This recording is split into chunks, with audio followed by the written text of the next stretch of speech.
Bien le bonjour à toutes et à tous les amis, c'est Cryptéo, on se retrouve comme d'habitude pour faire le point sur les news macro, éco, crypto, tu connais la chanson, j'espère que ça te fatigue pas, merci à toi d'avoir cliqué sur la vidéo, bienvenue dans le futur à tous ceux qui s'abonnent, merci une deuxième fois pour tous ceux qui lâchent un like et un commentaire. Merci à vous les amis, on a pas mal de choses à voir tous les jours sur l'écosystème crypto en termes de news, d'éducation, etc. Donc merci du soutien et ça fait super plaisir. Tu vas voir pas mal de choses quand même qui tournent à chaque fois dans l'écosystème de l'investissement. Et en ce moment, il faut surveiller beaucoup les news centralisées. Malheureusement, je déteste ça, mais on est obligé de le faire actuellement. Et si vous voulez comprendre un petit peu la différence entre news centralisées et news décentralisées, venez sur le Discord les amis. Allez, on se lance comme d'habitude avec le petit crypto bubble. Donc je vous l'avais vu, on est à 0. On s'ennuie complètement, voilà, c'est ultra plat sur le Bitcoin là en 5 minutes que tu peux voir ici. Et je t'ai mis le bleu aujourd'hui derrière. Alors, je suis à la limite, je suis à ça de te mettre le rouge derrière parce que je vous l'ai expliqué dans la précédente vidéo, à la regarder, que cette montée n'était pas du tout saine, était liée uniquement à une annonce centralisée que normalement ça devrait retourner là-dessus et donc on devrait reperdre. Par contre, tu le vois bien qu'on est complètement bloqué sur les 27 200, donc ça c'est un point très important. Je vais revenir dessus dans 2 secondes. Donc, avant tout ça, il faut surveiller cette journée, donc le jeudi 31 août 2023, pour plusieurs raisons. Première raison, c'est qu'on va avoir l'inflation du mois d'août en zone Europe, très important, qui est annoncée un petit peu à la baisse. Alors que vous savez que normalement depuis très longtemps maintenant, nous, les États-Unis avaient eu une inflation qui avait un petit peu baissé alors que nous c'était en train de monter. Est-ce que là on va confirmer cette baisse? Ce serait pas mal. J'ai quand même quelques craintes là-dessus, même si je pense que ça devrait quand même pouvoir le faire. On verra ça. Et surtout, on va avoir un petit meeting qui va avoir lieu cet après-midi à 13h30. Alex sera justement en live, j'espère que vous allez le suivre. Bref, ou que vous l'avez suivi si vous êtes en train de regarder cette vidéo ce soir. Bref, important. Et ensuite, cet après-midi à 14h30, on a l'indice PCE qui va tomber aux États-Unis. Alors c'est pareil, c'est des indices liés à l'inflation. C'est le PCE, c'est le Price Core Index. Enfin bref, c'est l'indice des prix à la consommation, pour te le faire en français. En gros, si ça augmente, ça veut dire que les prix de toutes les denrées alimentaires, etc. augmentent, d'accord? Donc c'est pas bon du tout pour l'investisseur, parce que du coup si sa bouffe coûte plus cher, à la fin du mois il a moins pour investir, d'accord? Enfin tu as moins pour investir, c'est très important. En attendant, c'est justement attendu à la hausse, donc c'est pas des bonnes nouvelles. Par contre, cette hausse a été pricée, donc c'est ça qu'il va falloir surveiller, c'est si on est effectivement à 4,2 et 3,3, pas grand chose à dire, tout va à peu près bien se passer, parce que ça a déjà été pricé, d'accord? Par contre, on voit du 3,4, 3,5, 3,6, catastrophe, hein, directement la catastrophe. Il va falloir vraiment faire attention à tous ces trucs-là. Donc surveillez aujourd'hui, très important sur ces points-là. Ensuite, deuxième point à surveiller, c'est que c'est la clôture mensuelle aujourd'hui. Les clôtures mensuelles, vous devez savoir que n'importe où dans le trading, c'est toujours très important. Et c'est ce qu'on va regarder actuellement. Maintenant, si jamais ça veut bien se lancer. Donc tu te mets tes données en mensuel. Alors moi ça va être dégueulasse parce qu'il y a tous mes trucs qui sont là-dessus. Mais bref, là ce qu'il faut surveiller, donc c'est cette bougie mensuelle où on est. Personnellement, moi je surveille si elle clôture en dessous des 27 200 ou si elle clôture un petit peu au-dessus par rapport du coup à ces clôtures qu'on a eu, enfin ces clôtures ouvertures qu'on a eu ici, que je veux surveiller vraiment de très près. Je m'attends quand même, je vais pas vous le cacher, à voir une clôture en dessous. Voire très en dessous, potentiellement venir sur du 27 000 d'ici ce soir, 26 000 pardon, d'ici ce soir, c'est pas du tout impossible. En tout cas, c'est ce qu'on surveille et on va voir ça ensemble comme d'habitude, ok? Donc, je te montre le graphique de Bitcoin en données 4 heures, donc tu le vois bien, on s'ennuie complètement depuis qu'on a eu cette explosion, donc mardi. Là, depuis, on réfléchit, on respire, et on respire pas n'importe où, on respire pile poil sur ma zone des 27 200, donc c'est très important. Pour l'instant, on est au-dessus, donc si on est au-dessus, ça signifierait potentiellement, si jamais on a envie de faire quelque chose de classique, mais sauf que moi, ce que j'aime pas dans le classique, c'est que là, on a fait une bougie trop forte, mais le classique, c'est, hop, on rebondit, on passe à la hausse, on rebondit dessus, et on repart vers les 28 720. Ça sera un classique, d'accord? Le classique du trading base. Le problème de ce classique que je vois là-dessus, c'est que c'est une bougie qui est beaucoup trop rapide, avec un gap beaucoup trop fort, qui m'empêche de croire en ce scénario, même s'il n'est pas du tout impossible. Alors là, franchement, c'est pas impossible, parce que ce serait un classique de revenir et de repartir.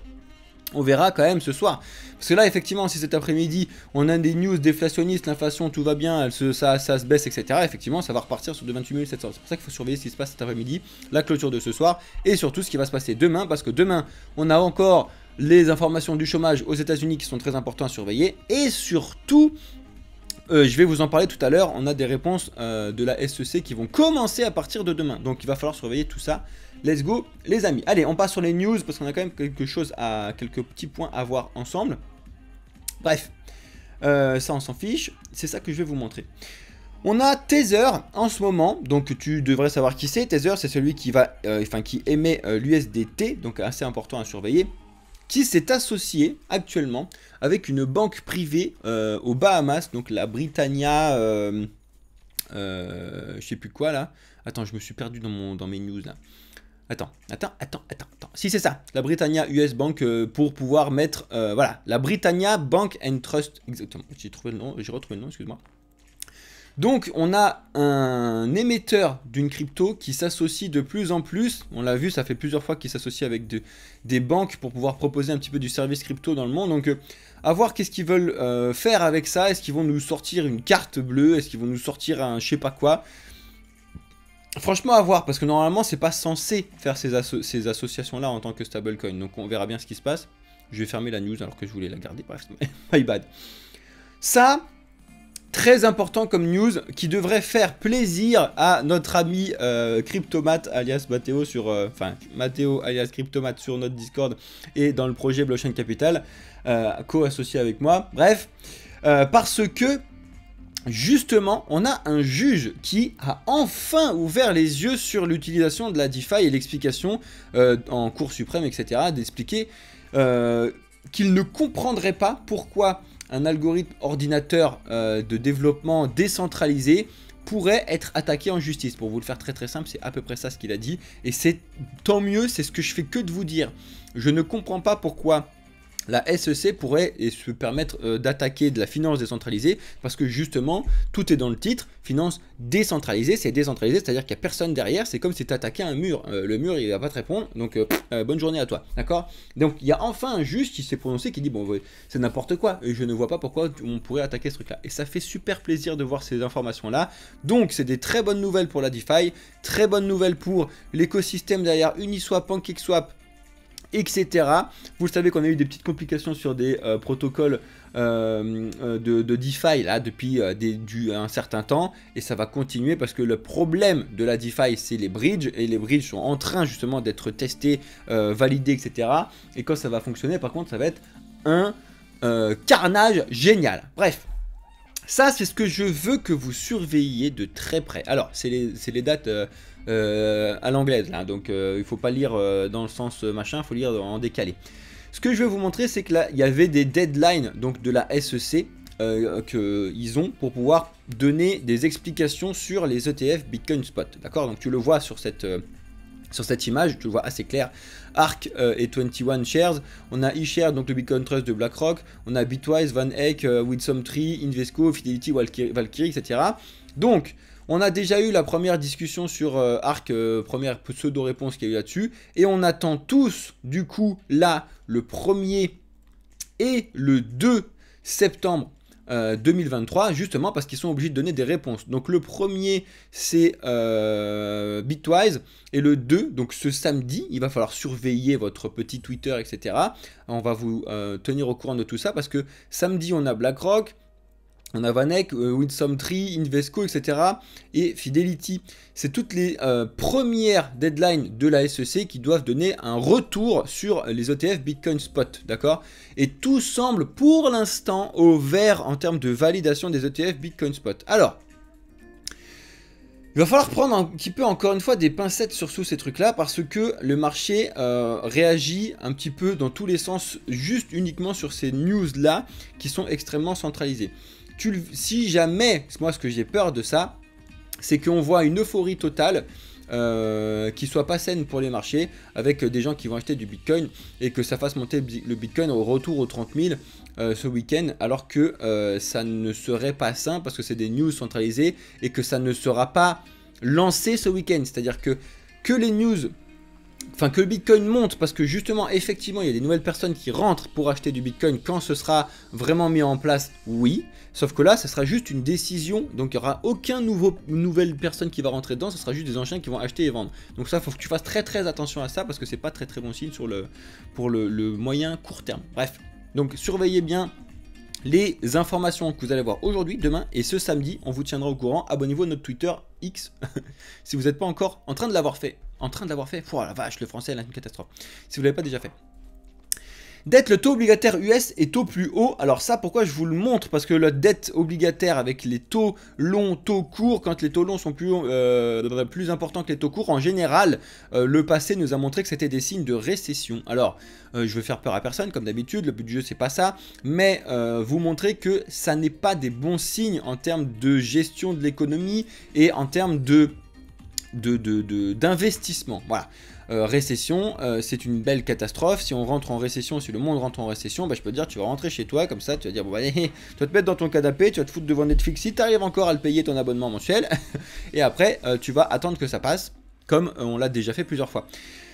Ça fait un peu flipper, mais il faut quand même regarder ce qui se passe. Je vous invite à regarder un petit peu cet article rapide sur CoinTribune qui vous explique pourquoi c'est important de regarder la différence entre taux long, taux court, et pourquoi, malheureusement, c'est encore les États-Unis qui drivent un petit peu tout.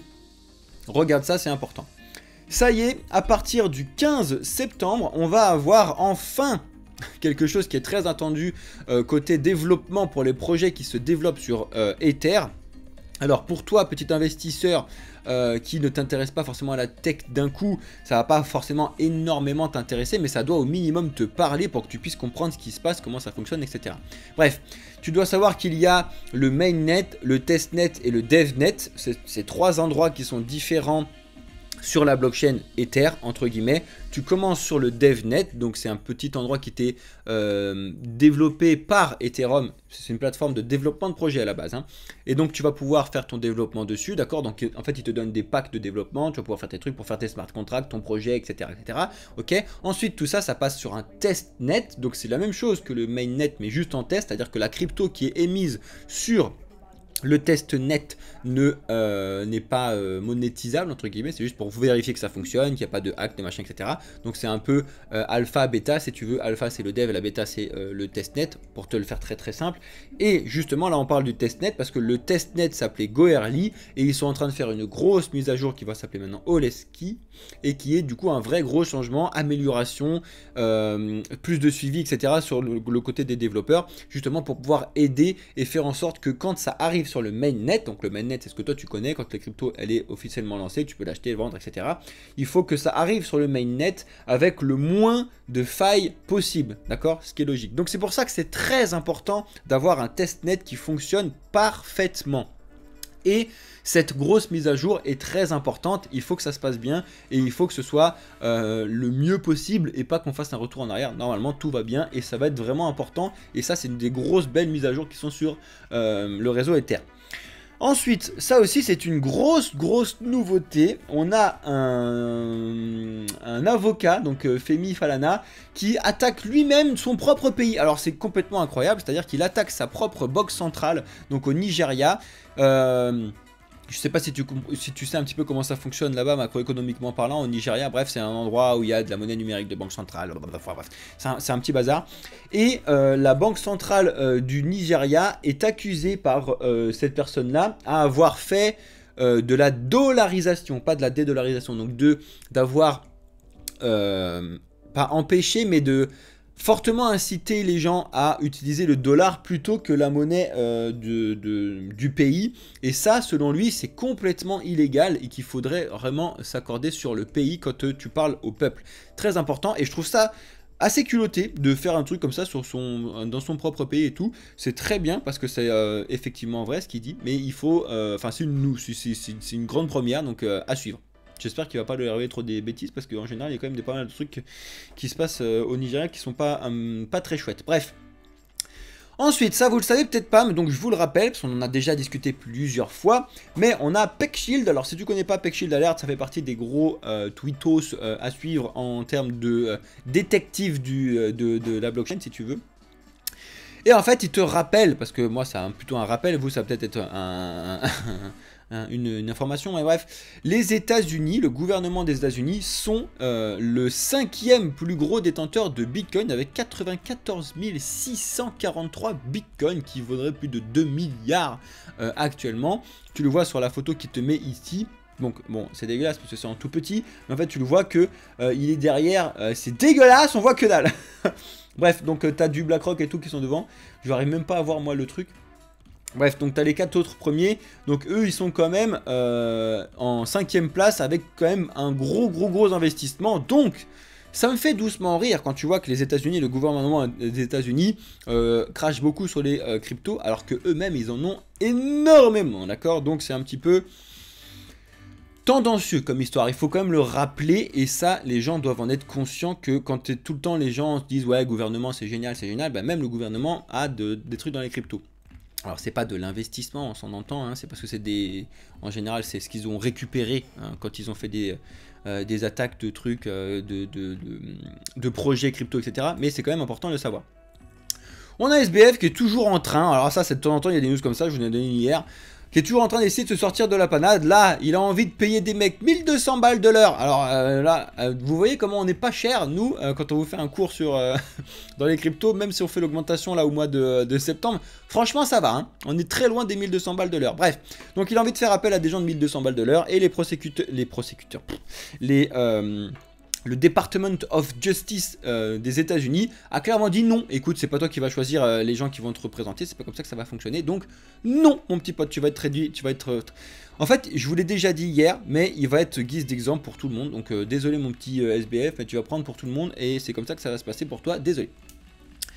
Bon, vous le savez, Binance continue d'avancer avec son petit bouclier avec plein de flèches dedans parce qu'ils s'en prennent plein les dents, mais ils s'en sont pas pris une encore dans la tête de flèches. Il est tout pris dans le bouclier, le mettre bien là, c'est Z, mais bien son bouclier, ça fonctionne très bien.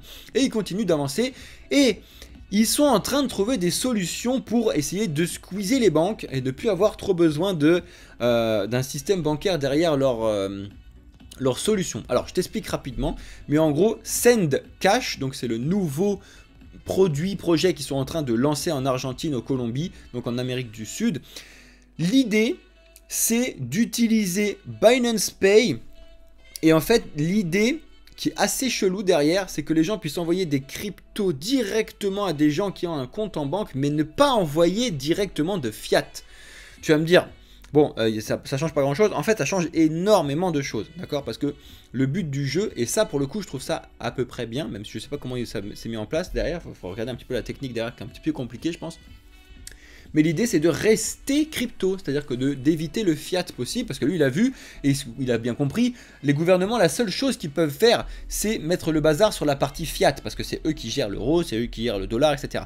Mais à partir du moment où tu restes en crypto, ils peuvent plus rien faire, parce que c'est décentralisé. Donc, CZ l'a bien compris. Et bon, vous m'attaquez sur mes trucs et tout, Visa, Mastercard et tout, veulent plus travailler avec moi. Et ben, vous savez quoi, moi j'ai Binance Pay, je vais trouver d'autres solutions, et c'est ce qu'ils commencent à faire, en tout cas, ils le testent là. Et il le lance, donc le SendCash en Argentine et au Colombie. On verra bien tout ça. La news officielle, bien évidemment, sur Binance, elle est ici. Je vous invite à la lire si ça vous intéresse. Mais en tout cas, c'est une grosse news assez importante. Et Binance est toujours présent. Voilà. Ensuite, petite news rapide, mais on a le FBI et la police française qui démantèlent un large réseau de cybercriminalité qui demandait des rançons en crypto. Pourquoi je vous montre ça? Pour plusieurs raisons. Première raison, c'est que actuellement, tu dois savoir que la police, la gendarmerie, etc. sont formés justement par des équipes de Binance. Alors ça, tu n'es peut-être pas au courant de tous ces trucs-là parce que ça date déjà un petit peu. Mais ils sont formés par des équipes de Binance sur justement la cybercriminalité, comprendre comment ça fonctionne, comprendre l'écosystème blockchain, etc. Qui est dans un sens très très bien. Donc comme ça, au moins, le but du jeu, c'est de pouvoir aller chercher les personnes, d'aller les chercher ceux qui font des bêtises plutôt que d'impacter tout le monde. Ça, c'est ce que je fais que de dire. Il vaut mieux mettre des moyens et aller chercher ceux qui font n'importe quoi plutôt que d'emmerder tout le monde pour essayer d'éviter de faire les gens qui font n'importe quoi, d'accord? Là, donc, j'espère qu'on se dirige un petit peu plus sur ce genre de choses et c'est bien. Donc, FBI, police française démantèle un large réseau de cybercriminalité, c'est très bien. Et la deuxième partie que je voulais vous expliquer, c'est que vous devez faire très attention à ce type de choses. Phishing, rançon, adresse poisoning, etc., etc. Vous devez être éduqué sur comment ça fonctionne parce que mais ça va pas vous prendre très longtemps. Hein. Vous devez juste comprendre les petits rouages de comment fonctionnent un petit peu les scammers. Et une fois que vous l'avez compris, vous allez tous les éviter. Hein. Alors là, et moi, enfin, le premier, quand je suis rentré dans l'écosystème crypto en 2017, j'ai perdu, pas énormément d'argent, mais j'ai quand même perdu pas mal d'argent au début parce qu'il y avait des scams, parce qu'il y avait des machins, parce qu'il y avait des trucs, etc. Et donc j'ai appris en me prenant des murs. Alors moi, le but du jeu, c'est que justement avec Blockchain Capital, et c'est le projet qu'on vous a monté, le but du jeu, c'est que tu apprennes en te prenant pas de murs, d'accord, que tu puisses discuter de ça avec nous pour éviter de prendre des murs. Si j'avais eu un service comme ce qu'on vous propose en 2017, je dis pas que je serais blindé actuellement, mais au moins j'aurais évité de perdre énormément d'argent. Et ça, c'était vraiment quelque chose que j'aurais aimé avoir. C'est pour ça que nous, tout ce qu'on fait chez Blockchain Capital, c'est quelque chose qu'on aimerait avoir pour nous. D'accord? Bon, nous on le fait, mais on aimerait l'avoir pour nous. Très important. Donc faites très attention à tout ça, comme d'habitude. Et on finit avec cette petite news en ce qui concerne la SEC, Gary Gensler, etc. Bon, c'est une vraie histoire. Coinbase est en train de tout péter actuellement contre la SEC. Donc tu sais très bien que la SEC attaque Coinbase, sauf que Coinbase est soutenu par tous les projets de développement de Bitcoin ETF Bitcoin Spot. Coinbase est énorme, Coinbase est introduit en bourse, la SEC avait déjà validé Coinbase sur certains trucs. Coinbase vient de sortir son Layer 2 pour Ether alias Base, qui j'espère est complètement décentralisé, qui n'est pas trop lié à Coinbase, normalement oui, mais bon bref. Donc la SEC continue à être dans la panade et ça ne m'étonnerait pas que Gary Gensler ne fasse pas trop long feu encore à la tête de la SEC parce que il fait vraiment n'importe quoi, mais de mettre quelqu'un d'autre, ça changera rien. C'est-à-dire que ça va continuer à être de la décision avec uniquement une seule personne à la tête. Et ça, c'est toujours très très mauvais de dépendre d'une seule personne. T'as tout le monde qui est là qui dit bon, qu'est-ce qui va se passer, qu'est-ce qui va se passer, et bam, il y en a certaines qui se prennent une tarte et d'autres qui se prennent pas de tarte. Et ça, j'aime pas du tout. La centralisation, j'aime pas du tout, vous connaissez mon avis là-dessus. Et donc Gary Gensler, très centralisé, directeur donc de la SEC, donc du gendarme américain qui gère un petit peu ces trucs-là. Ça devrait pas être une personne qui doit être à cet endroit-là. Tu devrais avoir au minimum un comité de personnes qui votent entre eux pour foutre le bazar. Mais une seule personne, c'est pas possible. C'est pas possible. Bref, c'est n'importe quoi. Ça donne lieu à des bêtises. Et j'espère qu'il y a un moment, le hashtag Fire Gary Gensler va prendre un peu plus de force que ce que ça a déjà. Voilà, donc c'était un jour un peu plus court sur l'écosystème des news, je vous l'ai déjà dit, donc merci à vous, j'espère que vous êtes bien abonnés, on est en route vers les 4000 abonnés sur notre chaîne YouTube, merci à tous ceux qui regardent les vidéos, vous êtes de plus en plus, je fais que vous le dire, je sais pas si c'est l'effet rentré ou si tout simplement vous appréciez de plus en plus notre contenu, merci à vous. Lâchez de plus en plus de likes. Par contre, niveau like, on n'y est pas encore. Donc lâchez-vous, lâchez-nous des likes s'il vous plaît. Ça fait super plaisir et c'est le meilleur soutien que vous puissiez nous faire. Je vais rester avec ceux qui sont sur TikTok et sur Twitch pour répondre un petit peu à leurs questions. Bienvenue dans le futur à tous ceux qui s'abonnent, qui nous suivent sur les réseaux et qui rejoignent le Discord. Vous êtes au meilleur endroit, les amis. C'était Cryptéo pour le projet Blockchain Capital. Je vous dis à très bientôt et sur le Discord. Ciao les amis.